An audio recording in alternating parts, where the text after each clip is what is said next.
Hello everyone, how's it going? And welcome to my Wild Rift tier list for patch 4.2b. There's probably something that you can notice already from the website. Yes, the website finally has dark mode. There's a little thing at the top here. We go boom, flashbang, and then we're good. You're not going to get flashbanged anymore from the website. So it's a really cool addition that the developers have done on the website. So dark mode is now on the website, which makes these videos a little bit nicer to look at, I guess, in a way, because light mode is just too much nowadays. I think everyone is on that hashtag dark mode hype train. So really happy that this has gone through, and just in time for the new tier list as well. There's obviously been a new patch. There's been some new changes, some item adjustments, some champion adjustments. So we're going to go through all the changes that have happened in the most recent patch and all the champions that it has changed overall. And then we're going to talk about the tier list as well. There has been some movement with champions, and there's also been some new additions to some champions that I've added into some roles. So sit back, relax, enjoy, and let's head straight into it. Timestamps in the description if you want to head to any role that you want to look at. First up, let's take a look at the Baron lane. I don't think the Baron lane has really changed too much, to be honest. I probably actually don't think at all. Now, even though Hullbreaker did get nerfed, this does bring champions like Gwen and Akali a lot more higher up in the tier list, because both Gwen and Akali do really well against Hullbreaker champions now, because the Hullbreaker minions don't get as much magic resist, and the champions itself don't give as much magic resist anymore. So these champions that deal AP damage, like Gwen, like Akali, or even the tanks as well, you know, champions like Ornn, etc., can be very good against Hullbreaker champions. However, the champions with Hullbreaker are still going to build Hullbreaker and are still going to be very strong. But there's still champions like Wukong that doesn't build Hullbreaker, who's very strong. Renekton as well. But these champions like Jax, Fiora, Garen, Camille, these split push champions that want to try and, you know, get an advantage through getting towers in the side lane, they're still going to build Hullbreaker. Maybe not as a first or second item anymore, maybe a bit later on down the line as like a third item. So like Garen, for example, we're probably going to be going for like Black Cleaver into Hullbreaker now, and then probably going, you know, a little bit further into that. And then we go into like, you know, the Sterox Gauge and other items like that, just because Hullbreaker just doesn't scale as much, or isn't as good in the early game now, but it still scales as well as we get into the mid and the late game. And like I said, Hullbreaker still allows you to be a complete split push beast anyway. In terms of changes to champions, Aatrox did receive a buff this patch. I have no idea why this champion received a buff. I think that he was already very strong. So very surprised that they add, I believe it was AD ratio on his ultimate, which gets increased now at every single ultimate rank. Makes the champion even stronger. And like I said, because champions like, you know, Aatrox don't even build Hullbreaker, means that they're going to be even stronger now at 2 or 3 items. Death Stance also got a recent buff, so that's going to improve Aatrox even more. So Aatrox just got a lot of love this patch, I feel like. I mean, even though you can play Aatrox in the jungle, Aatrox is still going to be very strong in the Baron lane. Fiora again also got an adjustment. Maybe I overrated Fiora a little bit. Maybe Fiora should have been S tier, but I think definitely now she's going to be an S+ tier. The lunge going down in cooldown, it's really nice for Fiora. Means that she can be a little more mobile during fights. Means that she can trade a lot easier as well during the laning phase, because you can use your first ability, proc the vitals, and it'll be very strong for Fiora. So definitely a champion to maybe pick up. And again, another split push champion that still builds Hullbreaker, but again, you probably want to build it as like a 3rd or a 4th item now. So you can go for items like, you know, Divine Sunderer into maybe Death Stance, Bladed Rune King. Some items like that can definitely help out Fiora a lot more than what Hullbreaker does in the early stages of the game. Then Ornn's still really strong as well. I wanted to touch a little bit on Ornn, because we've had like a couple of weeks now since Ornn has been released. This champion's absolutely busted. This champion offers everything. It offers crowd control, it offers damage, offers tankiness. It's absolutely insane. You could solo kill even most of the time with Ornn as well. So this champion is absolutely insane right now. So 100% recommend to pick up Ornn if you haven't already. Very easy. Well, I wouldn't say very easy to play, but fairly easy to play champion. You just need to understand his combos and the way his abilities work, then you can master him quite easily. Onto the S tier. Again, not much has changed here. Volibear not hitting as much of a mark as maybe some people would have thought. I don't think the champion is that great. I think he's okay in the Baron lane and okay in the jungle, but he doesn't reach like the same heights as Ornn does, for example.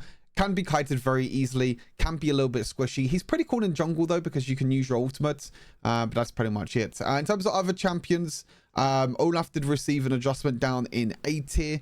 Got some adjustments with his ultimate and also his second ability, I believe. Doesn't really affect him too much in the Baron lane, and I don't think he's, you know, that strong in the Baron lane anyway. He can work at times in the Baron lane, but he's just not really as strong. You know, Yone's still pretty good in the Baron lane. These tanks are also going to be a lot stronger now because Hullbreaker might not be a thing on some champions. Hullbreaker might even make it so champions maybe, or players maybe, go for champions that don't build Hullbreaker, which makes these tanks a lot stronger. Because the one problem that these tanks have is that when an enemy champion builds Hullbreaker and starts the split push, you can't defend against it. But now you can defend a little bit better against some Hullbreaking champions. So like I said, maybe champions won't be building Hullbreaker as early on into the game now, so it's not going to be as annoying, and you can maybe use that to try and group with your team instead. Gragas still really strong. Darius, Irelia, Set, Riven, all these champions still very, very strong in S tier. We go down to A tier. There's a few weaker champions. I'm curious to see if Kennen actually moves up the tier list. Because of, as I mentioned, with Hullbreaker now not giving as much magic resist to minions and also to the champions, it's a champion itself, might mean that some of these weaker AP champions like Kennen and even Teemo can maybe abuse the early game power that they have with the range form that they have. You know, Kennen could abuse the range form and abuse, you know, her skills that she can use early game. Same with Teemo as well, being able to do that. I think there's a lot of ways that maybe some of these range champions can definitely, you know, benefit a lot from these Hullbreaker nerfs.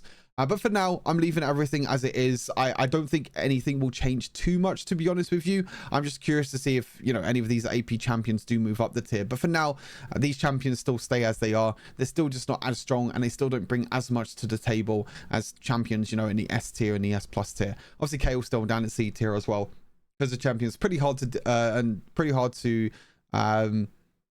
kind of master, I guess, in a way, because the early game is so weak with Kael, so you just need to punish her over and over again.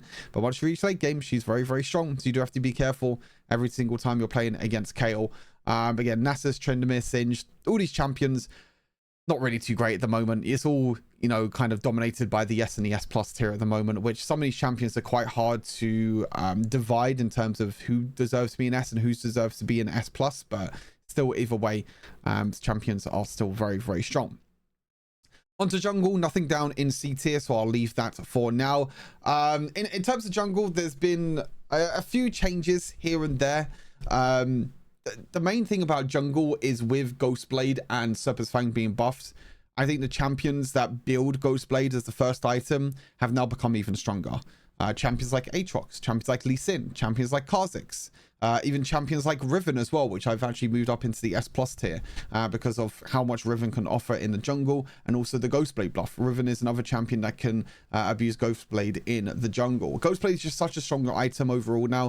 100 extra gold, you get 5 more AD now, so you get so much value for money from Ghostblade.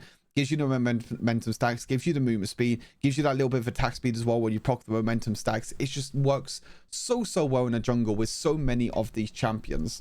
So that's why I moved Riven up into the S plus tier. As I mentioned, you know, Aatrox is still up there with Ghostblade. He's still very, very strong.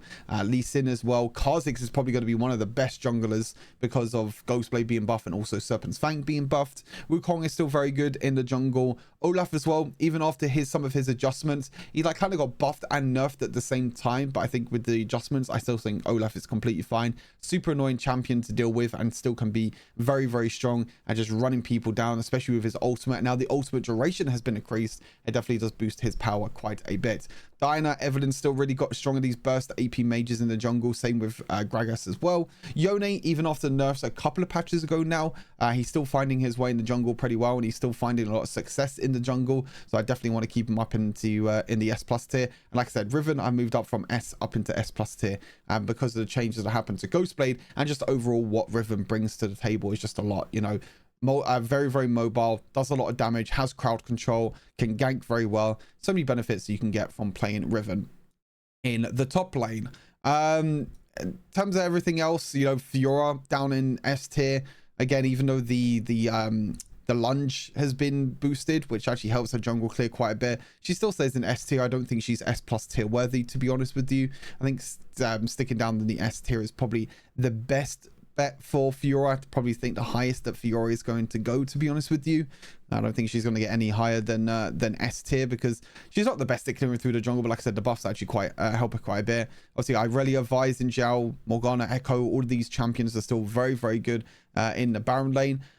In the S tier, you've got one champion that I've moved up, which is Camille. Now, Camille got a pretty nice buff in the most recent patch with the second ability now dealing more damage to monsters. This is going to help her jungle clear speed very, very well with Camille and her second ability. Most people were actually maxing first ability with Camille jungle, but I think with these changes you go back to maxing second ability because of how much extra damage now it does to monsters in the jungle. I think they realized that they kind of killed off Camille jungle in a way, so the Riot are like, oh, we need to buff it again because we want Camille jungle to be a thing. I mean, to be fair, Camille jungle is a very, very cool champion to both watch and play because she offers so much. Her ganking potential is absolutely incredible. She's super mobile, she's really, really fun to play, and like I said, really, really fun to watch as well. So happy that Camille is still going to be okay in the jungle, and you know, it's going to get even better in the jungle now after the most recent buffs. Nunu as well also received some buffs in this patch. I think Nunu is going to be absolutely insane in the most recent patch because of, you know, how tanky Nunu can be, and also the cooldown and also the damage output of his abilities that got buffed. So I think Nunu is going to sit in a really good spot. Ross Kane is still really, really good. Shen's still really strong. Lilia received some buffs as well, some base armor and base health buffs, which will help her clear the jungle. Oh no, sorry, it's base attack damage and base armor. So not only are you going to deal more damage in the early game when you're clearing through the jungle, because yes, most of your damage comes from your abilities, but you still like to auto attack in between. So the extra bit of AD does help a little bit, and also helps with trading as well. And also base armor means that she can not only not lose as much health in the jungle, but also trade a lot better with them skirmishes in the early game when you're trying to contest Scuttle Crab against these really strong AD junglers that are obviously in the meta right now. Norsa's still really good, Jay's still really good, Gwen's still really, really good, Gray's still really good. Shadow Kane might be a little bit busted now. I kind of held back on moving Kane up into S+ tier, Shadow Kane, but I don't know. Ghostblade plus Manamune, that's really strong. Serpent's Fang being buffed as well. I think Shadow Assassin Kane is going to be very, very strong this patch. I think it's going to be very, very scary to play AD carries against Shadow Assassin Kane. So you keep that in mind when you're playing against Kane, and if it is Bloom Kane, you have to be very, very careful because this champion is going to do a lot of damage with the build because of all the buffs that have happened to all the items. And then Volibear, as I mentioned, still sits down in S tier. Moving it on to the A tier, I've moved Fizz down into A tier. Fizz received like a few changes in the patch. So the third ability got buffed in terms of AP ratio, but the passive got nerfed in terms of monster damage. And I think Fizz just in general, it doesn't have, Fizz is in a weird spot. It's like Fizz feels okay in the jungle. It doesn't feel that bad. I mean, Fizz feels pretty bad in the mid lane, to be fair, because you're just coming up against so many aggressive, so many mid laners that can just completely run you down in the early game, and there's nothing really you can do as a Fizz. And to be fair, in the jungle you kind of negate that early game pressure that you can put yourself under by playing Fizz mid lane. But however, I still don't think Fizz jungle is that great. I still don't think it's that great. I still don't think it's that strong. I don't really know. Rammus as well also received some nerfs. I always put Rammus in the A tier. I don't think I ever put Rammus up into the S tier, but he stays in the A tier for now, just because we are still pretty much in an ADC meta. I still feel like we're in a meta where there's a lot of ADCs and a lot of multiple lanes, and I still think Rammus is a great champion to counter all these AD carries. Even though he did receive probably the biggest nerf out of all the champions in the most recent patch, I still think Rammus is going to be okay. I was tempted to move him down into B tier, but to be honest, looking at the B tier champions, I don't think Rammus is as bad as any of them B tier champions, to be honest with you. I still think Rammus deserves to be an A tier.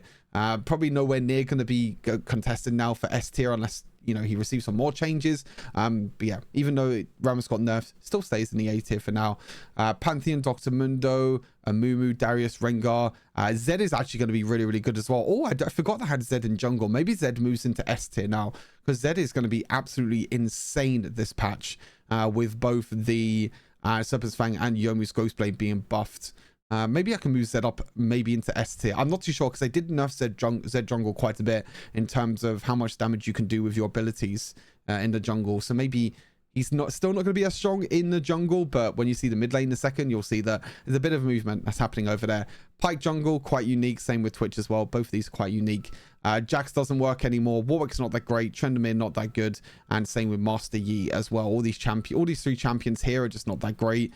And Jax is like one of the unique ones, which, to be fair, I could probably remove Jax jungle now because it's just not really a thing anymore. You don't play Jax jungle anymore because of pretty much they gutted his passive and everything. So to be fair, I should probably remove Jax jungle. You know what? I'll write that down. Jax jungle, remove.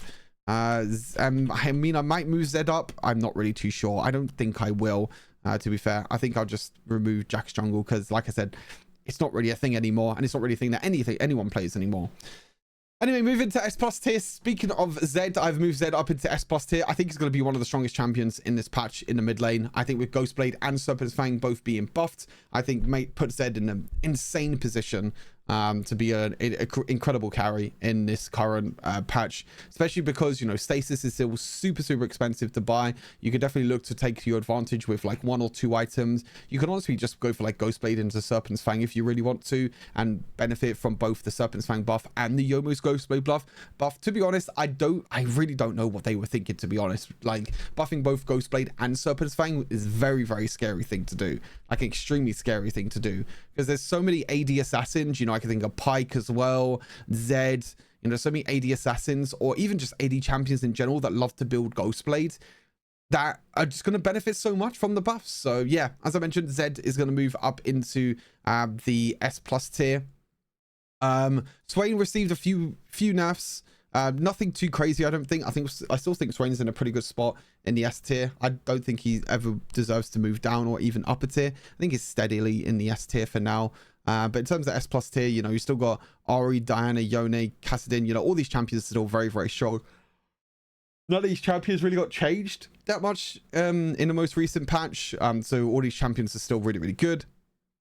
Irelia still going to mid lane. Katarina, Ziggs as well did receive a buff in the most recent patch. I mean, Ziggs most of the time gets played in the dual lane by most pro players. Mid lane Ziggs not really a thing, because if you look at all the S plus tier champions, Zed can jump onto you, Yone jump onto you, Kassadin jump onto you, Dinah jump onto you. You know, all these champions most of the time can jump onto you, or they're just better wave clear mages in general, like Karma and Zoe. It's really difficult for Ziggs to actually control the mid lane and maybe even try and get kill pressure, because that's not really what Ziggs is about. You know, Ziggs doesn't really get that kill pressure, but it's really difficult to control and, you know, get priority in the mid lane and then look to try and roam around, because Ziggs isn't really that champion. He's just a champion that kind of sits mids and does absolutely nothing. He's just AFK. So that's why the champion is not really doing too great at the moment, but I still think he's S tier worthy. I still think he does a lot of damage and he can still perform very well. Galio is still there, Twisted Fate, Yasuo, Orianna, Gragas, Jace, Lucian, and Swain. All these champions are still really good. Again, I've moved Fizz down in the A tier. Again, I don't think Fizz deserves to be in the S tier in mid lane and also in the jungle, to be honest with you. I think both of them were maybe a bit too much for Fizz. Yes, he has the one-shot potential. Yes, he has, you know, a bit of mobility to, you know, dodge some skill shots, and there's still ways that you can carry. You know, you can carry with any champion, to be fair. I don't think it needs to be just the jungle, or, you know, it doesn't need to be, you know, you have to play S plus tier champions all the time. You can play pretty much any champion and carry with them, but it's just in terms of just general, you know, how strong the champion is right now. The rest of the champions in the A tier, you know, Radiant Soul still pretty decent, not that bad. Singed, Kennen, Echo, Akshan, he's a bit of a difficult one to play. I was tempted to move Akshan up into the S tier, but the champion is just very difficult to play and very difficult to master. There's a lot of one-trick Akshan players in EU that are absolutely insane on the champion, but that's because they practice him a lot, and that's because he's very strong. But yeah, in terms of, you know, how difficult the champion is to play, I still keep him at A tier for now.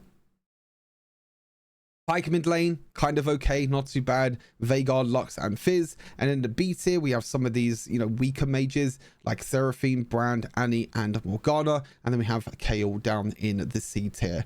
So again, not too many changes, a few changes here and there, nothing too crazy in the mid lane. I think the meta's pretty, you know, pretty standard right now. I don't think there's anything except for like the one champion maybe moving up into S tier, S plus tier, or one champion, you know, moving up into S plus tier here.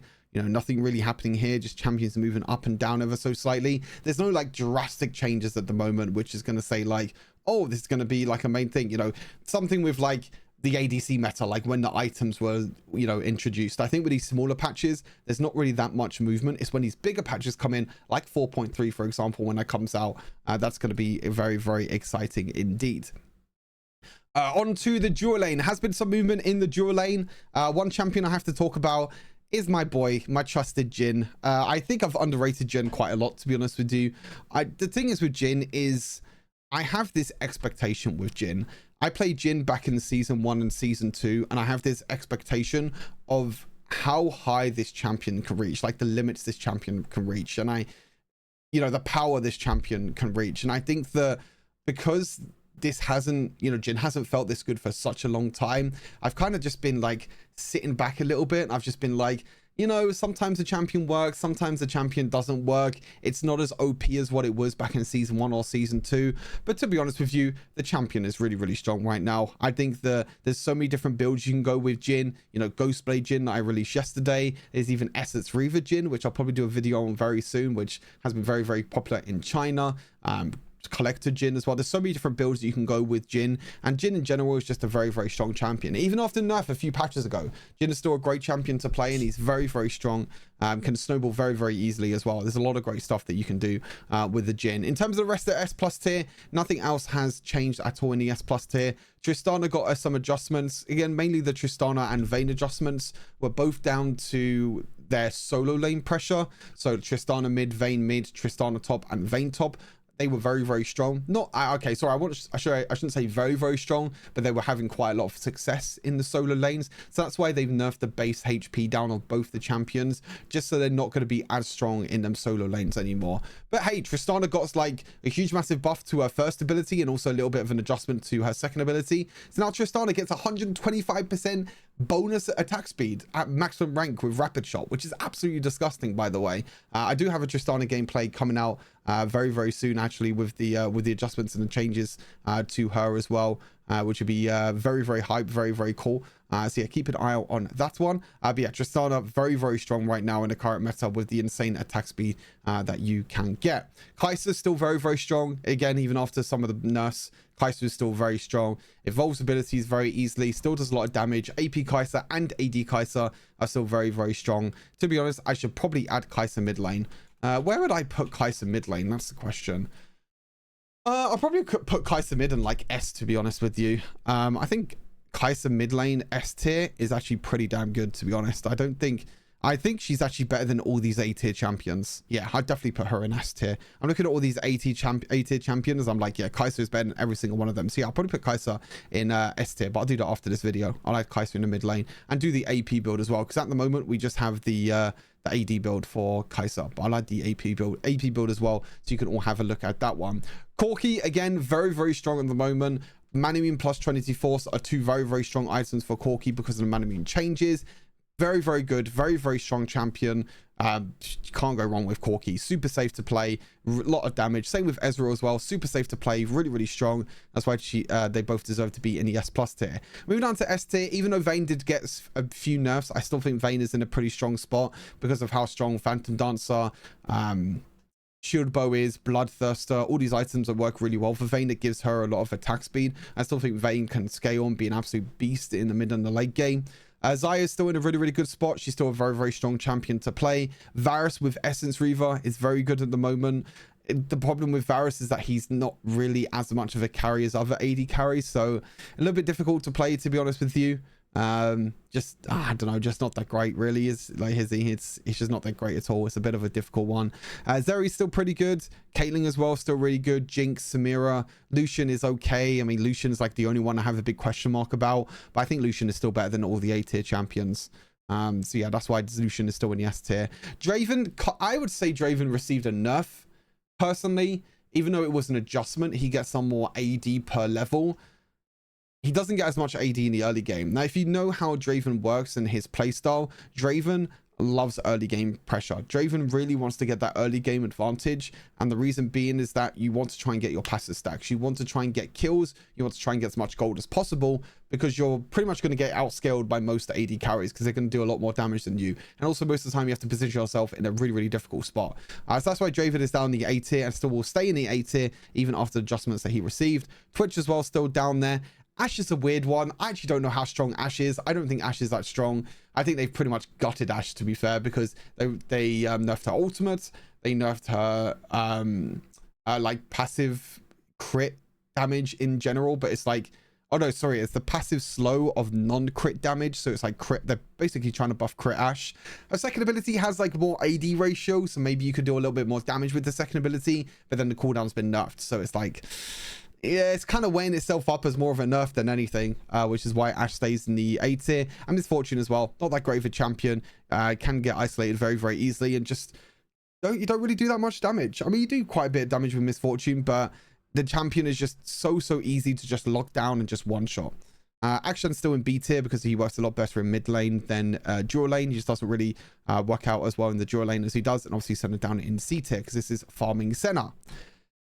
Moving on to S tier, support tier, support, S tier, S support, you know what I mean. Moving on to support, there's one champion here that might surprise you, but I'm going to be totally honest with you. This champion is very, very strong, and that is Ornn. I'll get to Ornn in just a second. But first, all the S+ tier champions stayed the same. I think all these S+ tier champions are still very, very strong. You should definitely look to try and master at least 2 of these champions. I would say the best 2 to master is Karma and Nami for sure. I think any like Lulu and Yumi are mainly used for like duo queue or trio queue. If you have like someone with you that you can trust, then you can play Lulu or Yumi. But if you're playing solo queue, Karma and Nami, 2 of the best supports right now in the game. Both offer shielding, healing, crowd control, damage, everything you need with supports. S tier, you still have the same champions. Thresh is still really strong. Pyke is pretty good now because of the buffs that happened to Ghostblade and also Serpent's Fang. Both them champions are still really, really good. Alistar still really good as a tank. Nautilus as well. Senna still really strong with Cracker Slayer building more of a damage Senna build. Lux support still really good. Galio, Leona for the lockdown, Janna for the peeling. Same with Gragas and same with Rakan. But let's talk about Ornn. Now, Ornn has been used as a support quite a lot in competitive play, and I did try out a few games of Ornn support myself. This champion's insane. Just imagine you are an Alistar, like your first ability and third ability with Ornn, like that combo of getting knockups. Just imagine that as Alistar's combo, but you can just use your third ability against walls. Like any champion standing next to a wall, you could just knock them up as much and as long as a headbutt pulverize from Alistar. Not only that, but you have a team-wide ultimate that can knock up multiple champions and pretty much set you up and the rest of your team up to success. This champion is absolutely insane. Super tanky, a lot of crowd control, offers so much to the team, can still do a lot of damage as well. His laning phase is okay. He is going to get bullied quite a lot. But again, it's kind of the same as like Alistar in a way, or Nautilus, where you could try and look for these plays like level 2 or level 3. But really where they come to shine is when in these team fights, especially around the first objectives. You know, Dragon and Riftel, that's really where these champions shine. Seraphine, Sona, Braum, Soraka, Ashe, all these champions are like okay, they're not that bad. Ashe is the one that I was tempted to move down into B tier because, to be honest, I think they've completely gutted Ashe support now. Bit of a weird one. I'm not really too sure how Ashe support is going to be like in the meta, but we'll have to wait and find out about that one. But maybe I have to try out a few games of Ashe support before I move her down into B tier. But yeah, some of these champions can still work. I think Ornn is just a better version of Braum, to be honest with you, in terms of peeling and everything as well. Soraka, Sona, Seraphine, all these champions still offer a lot of healing and shielding, but just not as much, not as good as the other champions. Shen, Nasus, Set, Morgana, all of these are quite unique champions down the B tier, and then Blitzcrank down in C tier. I don't think Blitzcrank deserves to be in C tier, to be honest with you, but I don't think the champion's that great either. But yeah, that is pretty much everything for the tier list for this update. As always, let me know what your thoughts are down in the comments. I always read all the comments. I always reply to, or try to at least reply to or interact with every single comment. I'm actually up to date now with all the comments, so I've actually read every single comment that I've ever received on YouTube. So I appreciate all the love. I appreciate all the support. Again, anything that you guys recommend or anything, please let me know. As I mentioned, you know, Ornn support now has a build on the website, so if you want to check out Ornn support and give it a try yourself, this champion, as I mentioned, is very, very strong right now, so make sure you give him a try, and you can see all the ability breakdowns and all the builds and everything there for you, all in dark mode, which is pretty damn cool. But anyways, as always, appreciate all the support. Thank you for tuning in to today's Wild Rift video. I'll see you all tomorrow for another Wild Rift video. Take care, and I'll see you all very soon. Peace.